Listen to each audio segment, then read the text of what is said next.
BPSC aspirants का protest एक नए आयाम पे पहुंच चुका है, नए चरम पे पहुंच चुका है। कल जिस तरीके से बर्बरतापूर्वक उनको पीटा गया, बिल्कुल ही निंदनीय है।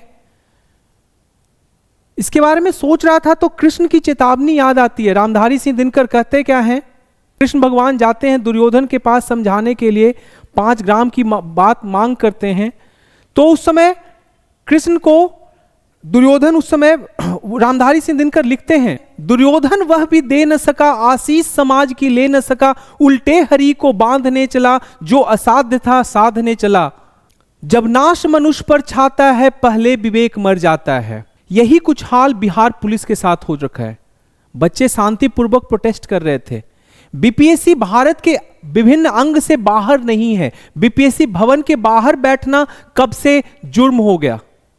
बच्चे प्रोटेस्ट शांतिपूर्वक कर रहे थे, वहां बैठकर एक बच्चे ने आत्महत्या किया है। कुछ बच्चे 6 दिन 7 दिनों से अनशन पर हैं, कंप्लीट फास्टिंग पे हैं। हो सकता है उसमें से भी किसी का तबियत काफी ज्यादा सीरियस हो जाए। नोबडी नोज, किसी को नहीं पता है कि अनशन की वजह से कब क्या किसको हो सकता है, डेथ हो सकता है, नोबडी नोज। बच्चे पढ़ाई करते हैं। अनशन करने के लिए माँ बाप ने उनकी बलि नहीं चढ़ाई है, माँ बाप ने उन्हें पटना नहीं भेजा। वो गांव के ग्रामीण बच्चे हैं जो कि पटना आकर इसलिए पढ़ाई कर रहे हैं ताकि एक बेहतर सपना उनके माताजी पिताजी ने घर पर लगा कर रखा है कि बच्चे एक दिन एसडीएम बनेंगे, डीएसपी बनेंगे। उनको माँ बाप यहाँ पिटाई खाने के लिए नहीं भेजते हैं।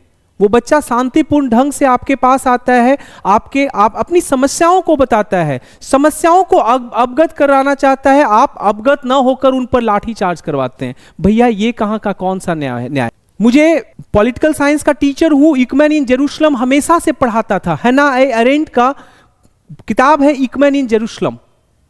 इकमैन साहब एक ब्यूरोक्रेट्स थे, जैसे बिहार पुलिस के ऑफिशियल हैं वैसे ही इकमैन साहब उस समय नाजियों के टाइम पे थे। बहुत सारे जो ज्यूज थे उनको उन्होंने एक्सटर्मिनेशन कैंप में भेजा था और जहां उनको जान से मार दिया गया। जब वर्ल्ड वार 2 को जीता गया, उसके बाद जब ट्रायल हुआ तो इकमैन साहब को भी ट्रायल पे लाया गया, क्योंकि इतने सारे मैन स्लॉटर उन्होंने किए थे, हजारों लोगों को मारा था। इकमैन से उस ट्रायल में पूछा गया, do you consider yourself as guilty? वो बोला कि नहीं भैया, मैं गिल्टी नहीं हूं, मैं दोषी नहीं हूं, मैं तो अपनी ड्यूटी कर रहा था, मुझे प्रमोशन चाहिए था, तो इसलिए जो टॉप ऑफिशियल ने मुझे बोला वो मैं कर रहा था। यही कुछ हालत बिहार पुलिस के उन कांस्टेबल और दरोगा और जो भी डीएसपी वहां पे थे उनकी हो रखी है। आप ऊपर से सुनते हो, आपका खुद का मोरल सेंस नहीं रह गया है। आप कभी ये नहीं सोच पाते हो कि वो बच्चे, ऐसे ही बच्चे हमारे भी हैं जो कल इसी एस्पिरेशन के साथ इस सड़क पर इन कारणों के कारण आएंगे।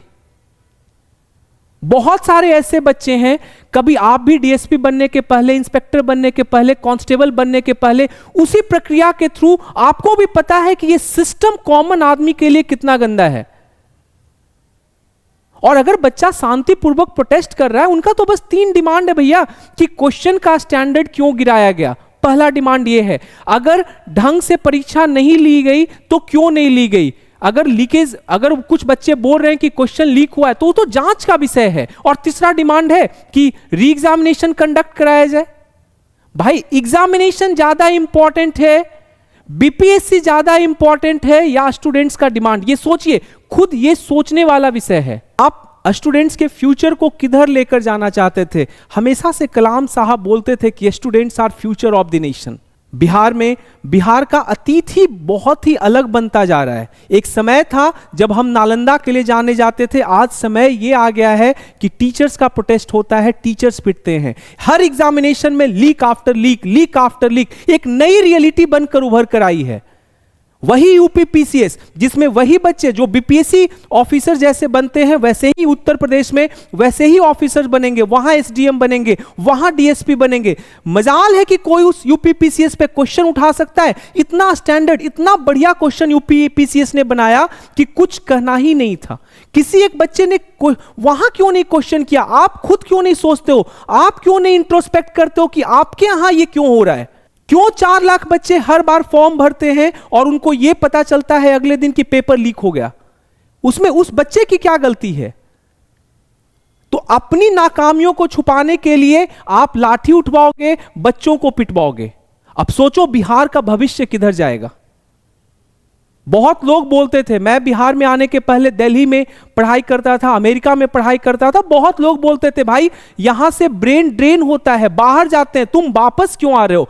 यही सोचकर बिहार आया हूं कि यहां कुछ पॉजिटिव इस समाज में कंट्रीब्यूट करूं। लेकिन कभी कभी घृणा आती है जब इन चीजों को देखता हूं। तो मैं भी उसी स्टूडेंट, एक एस्पिरेंट एक दिन था, मैं भी यूपीएससी का तैयारी करता था। आज तक मुझे यूपीएससी से कभी कोई शिकायत नहीं है। मेरा इंटरव्यू में बहुत कम नंबर मिला था, हो सकता है बहुत सारी कारणों हो, लेकिन मुझे यूपीएससी का फेयरनेस पे कभी मैंने क्वेश्चन नहीं उठाया। मुझे आज भी लगता है कि हर एक कैपेबल बच्चा यूपीएससी का एग्जाम निकाल सकता है, लेकिन बीपीएससी का क्रेडिबिलिटी इतना गंदा है कि आप विश्वास नहीं करोगे, एक सिंगल टाइम मैंने उस फॉर्म को नहीं भरा। फैक्ट यही है, यही रीजन है। एक सिंगल टाइम मेरा अंदर से इच्छा नहीं हुआ कि मैं बीपीएससी का फॉर्म भरूं। अब समझिए कि क्रेडिबिलिटी आपने कितना बुरे तरीके से आपने लूज करा दिया है। टाइम है, अभी भी सुधर जाइए। जो स्टूडेंट्स का डिमांड है उसको जेन्युइन तरीके से फुलफिल कीजिए। और मैं पूरे तरीके से स्टूडेंट प्रोटेस्ट के साथ हूं। जो भी विभत्स घटना घटी है कल, उसका घोर निंदा करता हूं। जय हिंद, जय भारत।